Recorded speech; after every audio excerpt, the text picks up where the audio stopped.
It's been a hard day's Shark. And Shark's been working, doing Uber Eats. It's Clark the Shark, baby, right here on WABC New York, AM, FM. Number one in New York City, New York State, USA, baby. You are on the Clark the Shark spectacle. It's not a mere radio show, you guys, today. No way. This is the Clark the Shark fucking event of talk radio, you guys. Number one syndicated. You guys know all the planets: Mars, Jupiter, Venus, planet Neptune, Pluto, planet Judas, planet Snosberry, you guys. Paul McCartney's like, who ever heard of a Snosberry? I'm like, Paul, I'm fucking in kind of a bad mood today, so don't get me fucking going here on the Clark the Shark show. And he's like, well, here's the thing, Clark the Shark, you're difficult to get along with. And people say that, and you build yourself up like you're so important, I'm like, Paul, dude, Clark the Shark is important. Don't fucking ask me how or why. Here on the Sharky Show, the Sharkalama Ding Dong, the Sharkadoodle-Doo, 1-800-449-8255. But I am important today when I'm talking about A Hard Day's RUT, the album, soundtrack, the movie. And John would be like, well, it was in color, Help was anyway. It's not a Waldo. Epi said, let's do it in black and white, Well, buddy, I want to do this in color, Clark the Shark. I'm like, Paul, it was in black and white. Come on, they were trying to do like the early 60s, give it that little indie, busker feel, street musician movie feel or something. I fucking love it, you guys. I love the chick in it that married George. What's her name? Patty Boyd. Well, she's the best part of the whole fucking movie, you guys. A Hard Day's RUT, the RUTLES. Right here on the fabulous, incredibly amazing Clark the Shark show. Number one on Pluto, Neptune. Dude, don't make me say it. Okay, of course. Number one on your fucking anus, baby. Along with Mars, Venus, the sun. Dude, don't ask me how anyone could be number one on the sun. You'd get your fucking balls burnt up. But, yeah, baby. If there really is a sun, I don't think the sun is there, you guys. I think this is like the Truman Show. There is no sun. In fact, there is no you or me or anything. There's only Sharky running that Sharkulation, here, where I'm talking about A Hard Day's RUT album by the RUTLES. Now, this is the British version here, you guys. I've never seen this cover. Back in the South Bay, Redondo, Torrance, California, I grew up with a different cover. Not this one. This, I guess, is the UK. I've seen this one in record stores, you guys, or something. I didn't buy it. I had so much A Hard Day's Night growing up in Torrance on, they would play it on TV or something, or I would hear plenty of this on the radio, you name it, baby. It was all around. 1975, let's frame the situation. I was 10 years old in Torrance, and I got a steady diet of A Hard Day's Night and Help, the movies, both of which came out about a decade before. I never saw Let It Rot, the one where Dirk McQuickley is all, let it rot naked. You'll get to take off all the Phil Spector. I like the Phil Spector. I don't give a fucking shit what Dirk McQuickley thinks. The Phil Spector shit sounds fucking killer, dude, on Let It Rot. I would have liked to have seen Phil Spector do like a Hard Day's Night. Instead of those lame fucking shitty instrumentals that we got in America on the soundtrack, and they did it again too on Help, or some jazz, like some British fucking jazz. Or I think you guys, it would have been so fucking cool if the Beatles had sang over that jazz. That would have been way ahead of its time. Not just on A Hard Day's Rut, but ouch, 1965, the year I was born. And of course, Ron Nasty loves Ouch. Fucking amazing song where he's just pouring out his heart and, you know, ouch, you're breaking me heart. You know, it just feels so good, you guys, to 1965 be having a message like that in that time, you know, like fucking ouch, you know, you're breaking me heart. You know what I mean, you guys. Help me if you can, I'm feeling down. And I do appreciate you being around. Help me get my feet back on the ground. You know, Dirk McQuick, help me get my feet. He's with the background vocals. It's fucking amazing, you guys. I love both albums. They're very different. 1964 Beatles sounds nothing like 1965. And of course, neither of those sound like Revolver or Sgt. Pepper or any of that, you know. It would come later. This is what George would say. But I'm not talking about any other RUTLES album today, you guys. I'm talking about A Hard Day's RUT by the RUTLES, 1964. The movie, the soundtrack, everything about it. Me growing up in Redondo Beach with this, you guys. I fucking have great memories. I love it. You all do in the South Bay, Los Angeles, all over LA County, baby. But you look to Clark the Shark to be your leader for everything. So I will lead you here today, and I will review A Hard Day's RUT by the fabulous RUTLES. My favorite fucking band of all time, you guys. Fucking amazing.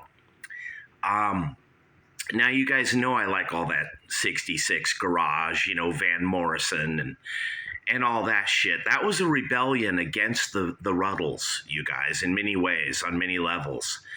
A lot of bands were in America, you know, objecting to all this polish, you know, by George Martin, all the backing vocals that are in such detail. You know, and the RUTLES themselves had to adapt and change because of changing tastes over in America and in the UK. And yet at the same time, I would say the RUTLES led every change there was, you guys. They would react for 10 minutes and then they would do fucking something for 24 hours that would change the whole entire world better and with more impact. Under the situation than anyone else walking the planet at the time, you guys. And of course, Ron Nasty said they were bigger than God or Rod or bigger than Jesus. I believe they were, you guys. To this day, I'm 59 years old, and I believe more in the RUTLES and Ron Nasty, you know, than, dude, I go to this church every day. I rarely go to any other church, you guys, here on the Clark the Shark Show. I mean, last night I had a bad dream where God appeared to me, and he was like, you better pray, or, you know, and I'm like, oh, dude, you know, God guy who, you know, all right, I love you, man. God's like, I will put you in a cement box that's 120 degrees and never let you out.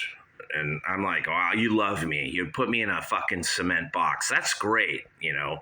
That's what we Catholics live with. You know, we're going to go to hell if we don't, like, just toe the fucking line, dude. Like, a lot of good it does, dude. And then we die and, you know, maybe there is no God, or we find out God is a jerk, or, dude, you know.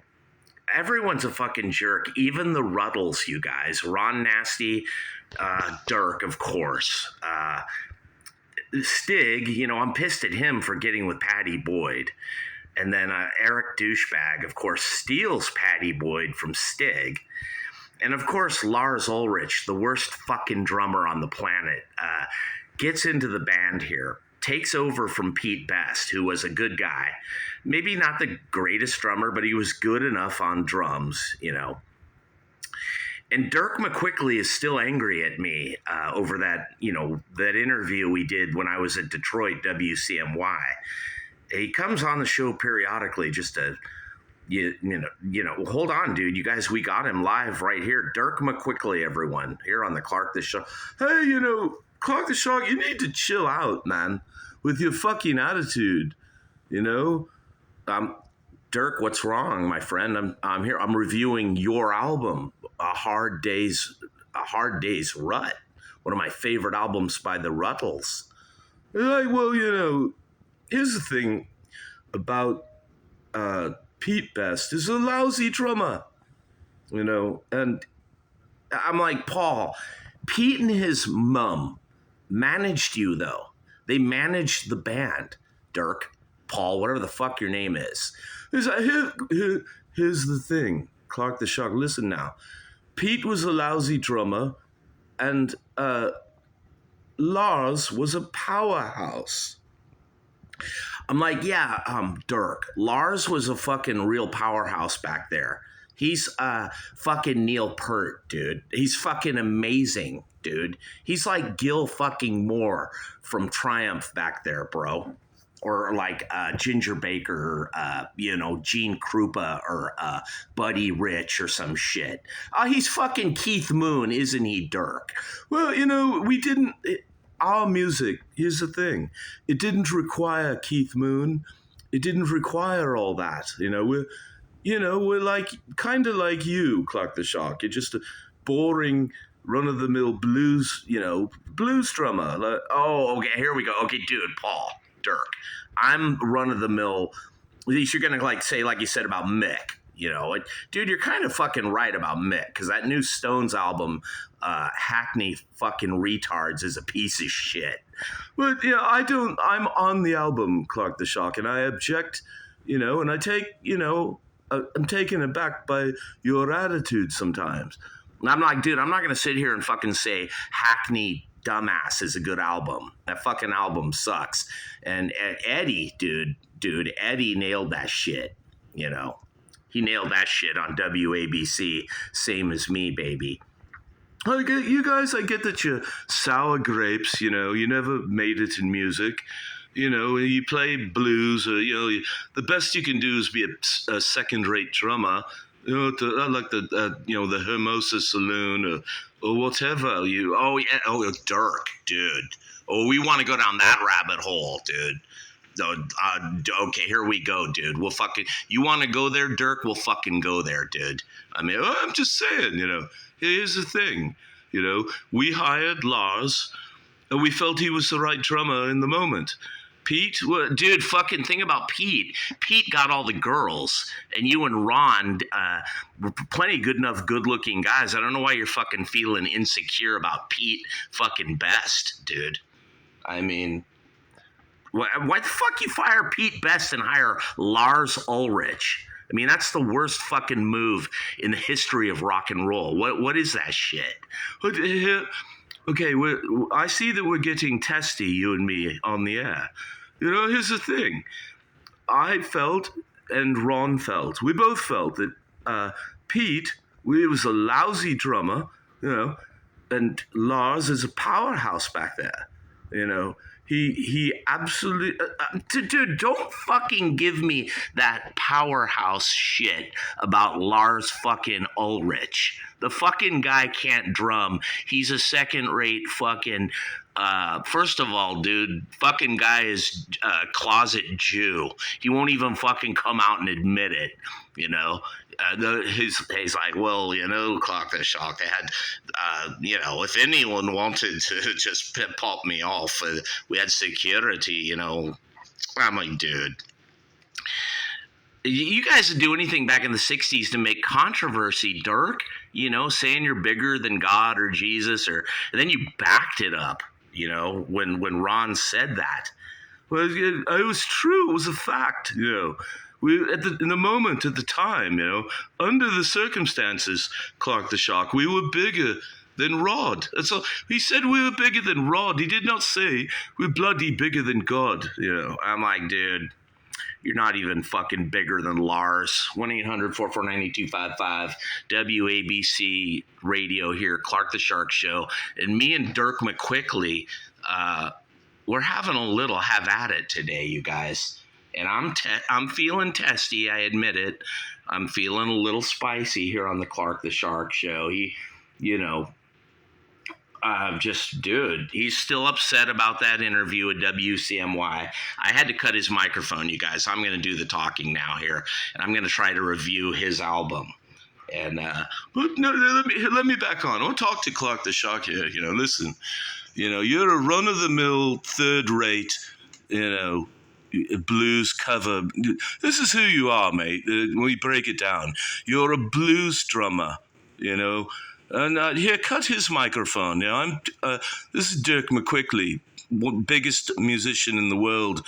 I'm worth 7.3 billion. So I'm going to fucking talk, on the Clark the Shark Show. And I'm going to lay it out for all of you. We're going to cut his microphone off.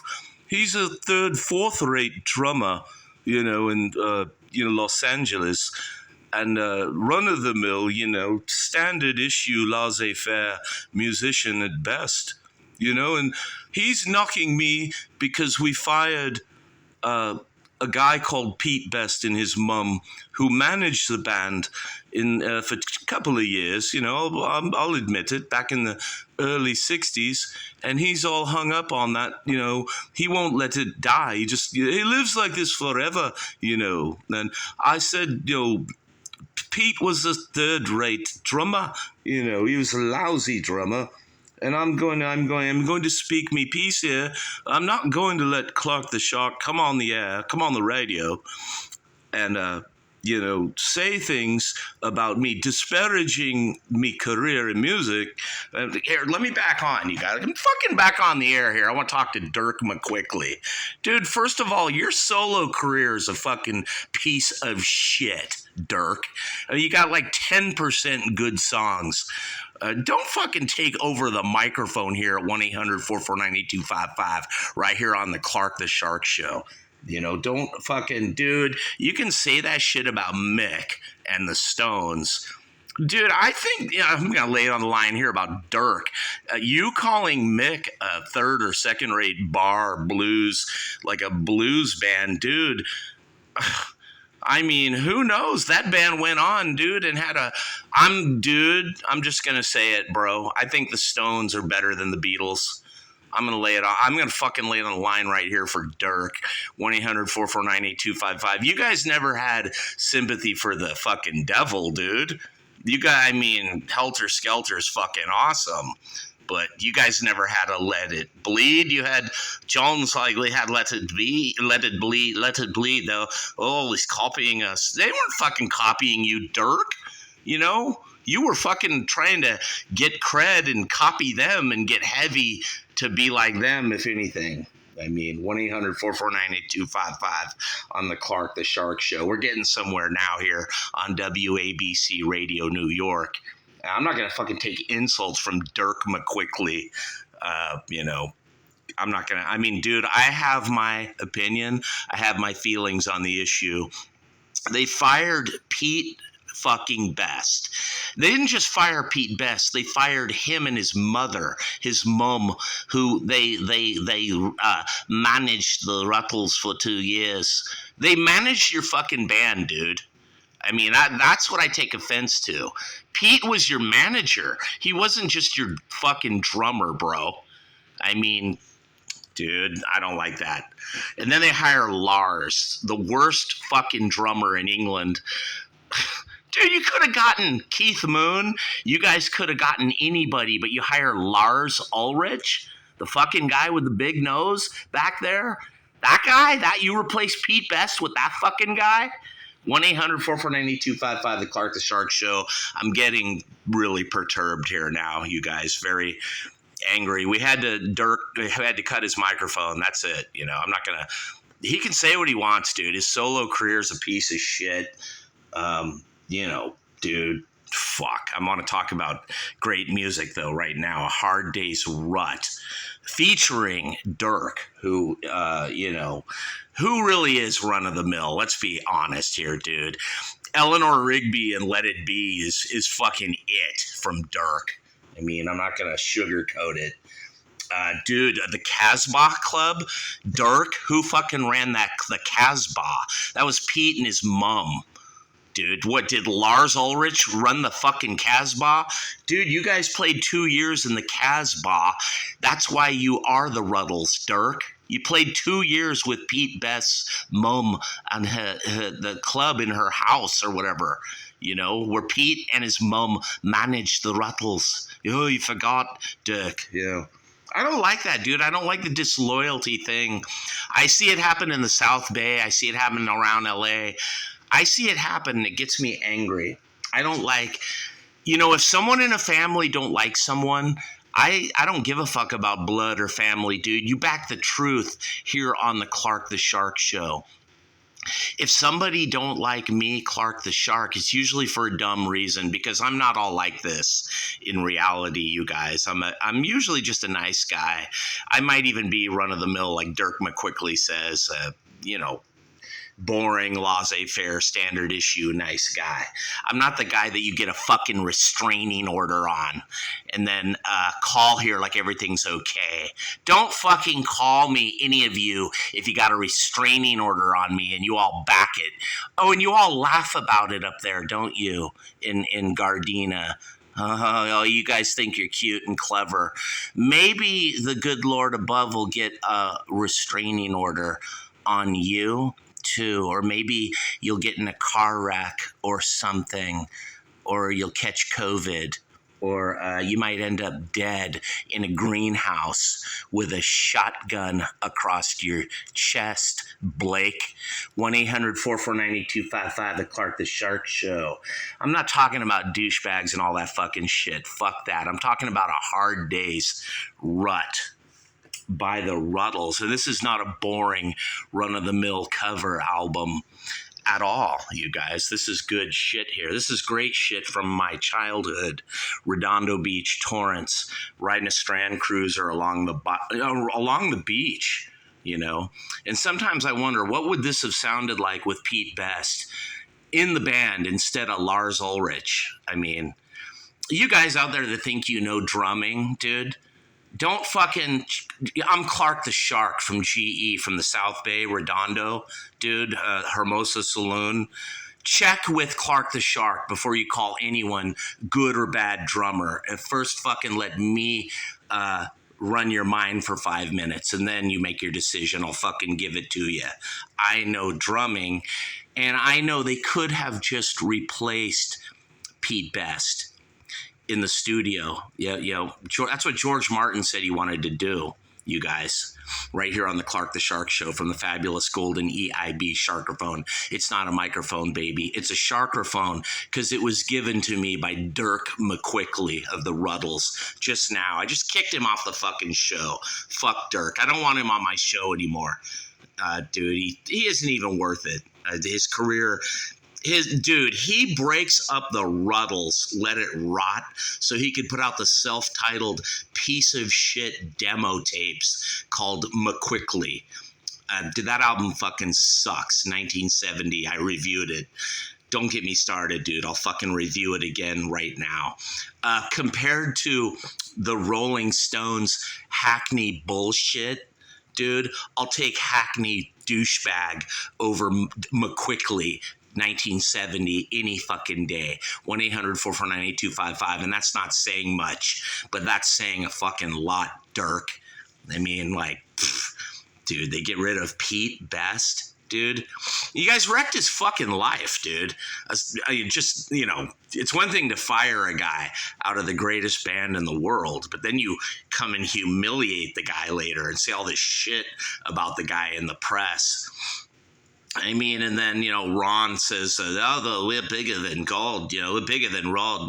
I meant that we were bigger than Rod, not God, or Jesus Christ, or God is a thing, or any of that, You guys, come on, dude. I mean, dude, I'm just saying, dude. Mark David Chapman, fuck, dude. What we say comes back, even me, Clark the Shark, you guys. We all get emotional, we get angry. Me, I get fucking pissed off over the Pete Best thing, you guys, because I'm a drummer. And I don't like to see drummers fired unless they really are a fucking shitty drummer, for real, dude. And maybe Pete Best wasn't the world's greatest drummer, you guys. You know, but Lars Ulrich certainly wasn't incredibly more awesome or better than Pete Best. I mean, clearly there was some political motive there. There was some, underlying underbelly, ulterior motive, whatever you fucking call it, dude. And I wonder how big could the RUTLES have been with Pete Best, dude, instead of having a fucking ugly ass imbecile in the band. I mean, that's just my view, you guys. It's my opinion here on the Clark the Shark Show. It's going to get all 5 stars, dude. It could only, I mean, A Hard Day's RUT, all music. Yeah, baby. All of it, dude. I'm not even going to go Rolling Stone douchebag guide, gave it a 5, Well, dude, you have to, baby. You have to. Now, I don't really know this album here, you guys, because it mixes in songs from something new, and this is the UK version. The version I know in the South Bay, Redondo Beach, Torrance is that one, of course, the American version. And I hate the fact that EMI, Parlophone, whatever it was called, Capitol, would have all these different versions of albums. That's the one I know, and it had all this shit on it or something. It was just instrumentals and shit. It was like weird. The instrumental of This Boy, I think it would have been fucking killer if the Beatles would have sang, like I said many times, jazzy versions of the Beatles singing over these songs. You guys would have been fucking killer. Now, although I never owned the UK version, I know all the songs, you guys. Of course, A Hard Day's Night, one of the greatest songs in the history of rock and roll. Amazing. Nasty and McQuickley, fucking awesome, you guys. Dude, A Hard Day's RUT, are you kidding? Classic. Maybe not as good as the Beatles even earlier than this, like Please Please Me and Love Me Do and all that, but we're not talking about that. We're talking about I Should Have Known Better. Again, awesome, you guys. These songs are like more commercial and or something, they're kind of cheesy, they're kind of lame. I like Please Please Me, Love Me Do, and all that more. I'm sorry, you guys. You can't do that even, or some shit, and I like the Beatles after this more. It's weird, and yet I still like this. One of the greatest songs the Beatles ever recorded with the killer harmonies, If I Fell. Awesome! Ron Nasty. John Lennon, dude. Rest in peace, Neil Innes, man. He died. That's so sad. If I Fell. Killer. And I'm Happy Just to Dance with You, sang by George Harrison. Stig O'Hara, you guys. 'Cause I'm happy just to dance with you. Awesome, you guys. Awesome. I love that song. I'm happy just to dance with you. Good stuff. Now, if there's a song that's kind of I don't like, and I love her, Dirk McQuickley. Once again, you guys, here's the problematic song that it could have and should have just been left off the album. But then again, you could say that about just about all Dirk McQuickley ideas. The album would be better without them. Tell Me Why. Killer. Ron Nasty. Fucking amazing. I love it, dude. All of his songs are incredible. Can't Buy Me RUT. This is a good song by Dirk, you guys. Great melody. Incredible. Sounds a little like What the World Needs Now is Shark, Sweet Shark. Listen to the two melodies. They're similar. Money can't buy me love. I don't know, dude. Or maybe it's not that song. I'm not sure, but I'm not sure which came first. I think people were ripping off the RUTLES back in the 60s, but the RUTLES, like, we would pinch things, they would pinch shit like anyone. Now, these songs on side two are problematic because to me, these don't seem like songs from the era, even though they are. I always think of these as something new or the Beatles story or the Beatles' second album, or I don't think of A Hard Day's Night when I think of any time at all. But I do when I think of I'll Cry Instead. Things we said today is Baroque rock or Baroque pop that I love. It just doesn't belong on A Hard Day's Rut. I love Things We Said Today. It's an influence on that Greenhouse Effect song, Addicted by me, G.E. The acoustic and the drumming. I'm a fucking better drummer than Lars Ulrich here. But on this, dude, you could just... I wish the RUTLES would have brought in that fucking drummer from the Dave Clark 5. He was the drummer of the RUTLES. Whatever that fucking guy's name is, dude. He's the fucking guy, not Lars. When I Get Home, again, it's a song that I don't think of as a Hard Day's Rut type of music. And you can't do that, although I believe it is from this session. To me, Clark the Shark, you can't do that. Later covered by Harry Nilsson. And I think like the Carpenters or somebody else covered it too, and it's very interesting. But you can't do that. Oh, I think it's the Mamas and the Papas. I'm not sure, you guys. It's not really one of my favorite RUTLES tracks. You can't do that, but I do like it. But it doesn't go with A Hard Day's Rut. And I'll Be Back just sounds more like Beatles for Sale or something. Some of these songs, the Beatles' second album or Beatles for Sale, I'm confused, you guys, on the UK version of A Hard Day's Rut by the RUTLES. Stig O'Hara singing lead on a couple of tracks. It's interesting, you guys. The American version, there's instrumental versions of I Should Have Known Better and I Love Her that I wish the Beatles would have guested on and sang. It would have been so fucking cool. I know I'm hung up on that, kind of like I'm hung up on Pete Best forever, you guys. I'm stuck in a moment. Me, Clark the Shark. They signed Blake Douchebag and not me, and I'm hung up on it, you guys. Same shit, but I think it's good to be hung up on shit. I think it's important because the good Lord above, God, wants you hung up for some reason. And he won't let go, and I won't let go. We won't let go of Pete Best. I'll never let go of Blake Douchebag, you guys, till the day I die. It doesn't matter anymore, you guys. You guys in the South Bay can quit talking about it. You can write about it, talk about it. It's not going to change it. Oh, we all could have been big if Clark the Shark would have been signed. Dude, everyone would have been huge. Yeah, you guys would have been huge. Oh, dude, Pennywise got signed. Rat is from Torrance or Redondo. They got signed, and Guns and Posers have a connection to the South Bay. They got signed. I mean, everyone always says nothing out of the South Bay ever gets signed or ever gets anywhere. But I can name a whole bunch of shit. Dawkin from Redondo, cheesy or shitty music may it be. Hey, dude, it still got signed.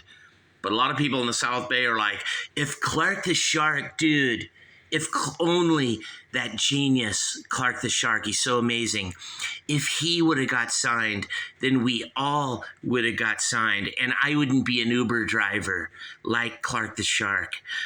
Yeah, dude, it might be true. Right here at the Golden EIB Sharkerphone. You wouldn't be working in Walmart or Target today. Trust me, South Bay, if Clark the Shark got signed. Some of you, anyway, would have better lives. You'd be up in Beverly Hills with a fucking studio in your garage or some shit. But hey, there's nothing we can do about it now, right? Should have known better, side two. instrumental of Ringo's theme, This Boy, and A Hard Day's Rut instrumental. I should say Lars's theme. Sorry, you guys.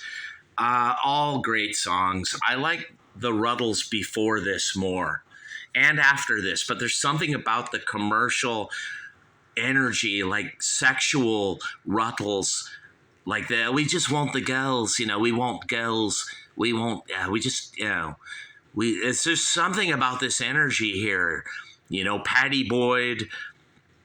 Dude, I wish Stig O'Hara never met Patty Boyd sometimes, just because of that fucking asshole Eric douchebag later stealing Patty Boyd from Stig or something, or maybe Stig stole her. I don't know. I heard about that. It's a tragedy. It's what Dirk would say.